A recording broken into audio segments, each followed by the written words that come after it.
Hi all, ಇದು Sunday mini vlog ಆಗಿರುತ್ತೆ. So Sunday ಅಂದರೆ ಲೇಜಿ ಡೇ ಅಂತಲೇ ಹೇಳ್ಬೋದಲ್ವಾ. ಸೊ ಅದು ಇವತ್ತು ನಾನು ಎದ್ದೇಳೋದೇ ಲೇಟ್ ಆಯಿತು.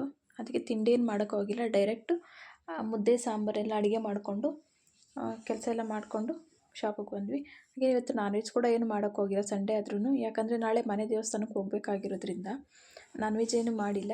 ನಾವೇನಾದರೂ ಈ ಥರ ದೇವಸ್ಥಾನ ಪೂಜೆ ಅಂತ ಏನಾದರೂ ಇದ್ದರೆ ಬಿಫೋರು 2 ಡೇಸ್ 3 ಡೇಸ್ ಮುಂಚೆ ನಾವೇನು ನಾನ್ ವೆಜ್ ಏನು ತಿನ್ನೋಕ್ಕೆ ಹೋಗಲ್ಲ. ಸೊ ಹಂಗಂತ ಇವತ್ತು ನಾರ್ಮಲ್ ಮಸಾಲ ಸಾಂಬಾರು ಹಾಗೆ ಮುದ್ದೆ ಮಾಡಿಕೊಂಡು ಊಟ ಮಾಡ್ಕೊಂಡು ಬಂದ್ವಿ ಶಾಪಿಗೆ. ಬಂದು ಫಸ್ಟ್ ನಮ್ದು ಏನೇನು ಕೆಲಸ ಇರುತ್ತೋ ಶಾಪಲ್ಲೆಲ್ಲ ಮುಗಿಸ್ಕೊಂಡು ನೆಕ್ಸ್ಟ್ ಕೌಂಟರ್ದೆಲ್ಲ ಏನೇನು ಖಾಲಿ ಆಗಿರುತ್ತೆ ಎಲ್ಲ ಮುಗಿಸ್ಕೊಂಡೆ.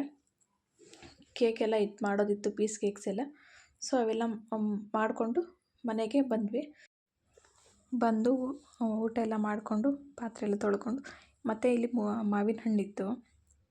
ಸೊ ಮಾವಿನ ಹಣ್ಣು ಕ್ಯೂಬ್ಸ್ ಮಾಡೋಣ ಅಂತ ಹೇಳಿಬಿಟ್ಟು ಮಾಡಿಕೊಂಡೆ.